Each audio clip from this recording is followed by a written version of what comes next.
Hey folks, Aaron Santangelo with SEEDWAY here in the shop to talk a little bit about some planter performance tips before we hit the field this coming spring.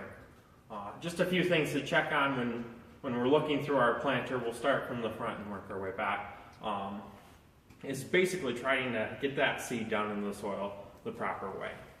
So when we start, the most important to me when looking at our planter, we got to make sure those opening discs are working properly and functioning. The easiest way to do that is to take just some standard business cards, and you can reach down and tuck those business cards right in the front of that opening disc as well as the back side of that opening disc.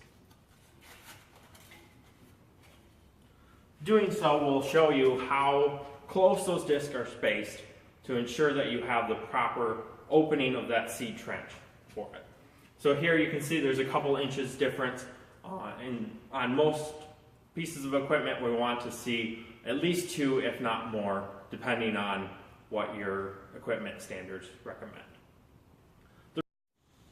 So the reason for this is that we want to make sure that that seed trench is a perfect V.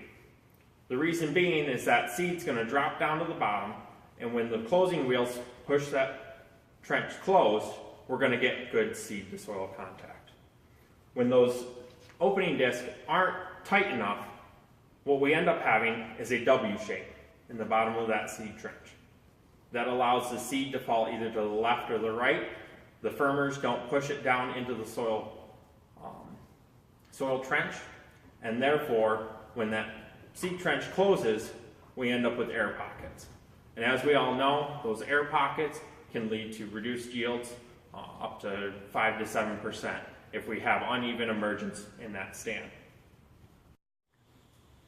So the two things that help to ensure that those discs are closed properly is either A, shivving the discs back in to make sure that they're touching, but more importantly, making sure those discs haven't worn down over the years to the improper size.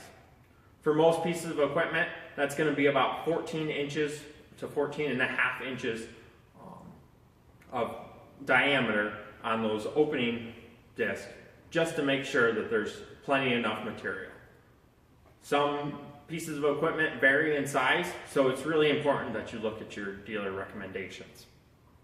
Another important tip if we look forward to that is doing the same thing with your fertilizer discs.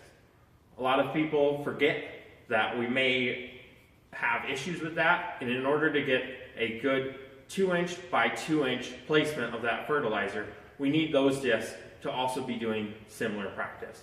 Want to make sure that those discs haven't narrowed up and are putting that fertilizer closer to the seed, causing issues.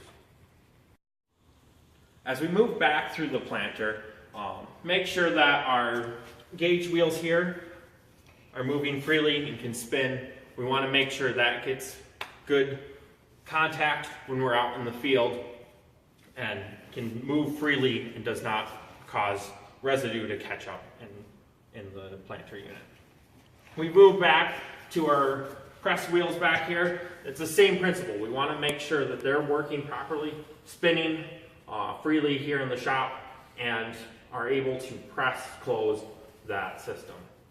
Now when we're starting off the season, we can go through and make sure that those press wheels are in line with our opening disc as we go through, and they come in very different shapes and sizes. Here we have some rubber wheels for closers, but some folks may be using different closers such as spike wheels or finger closers.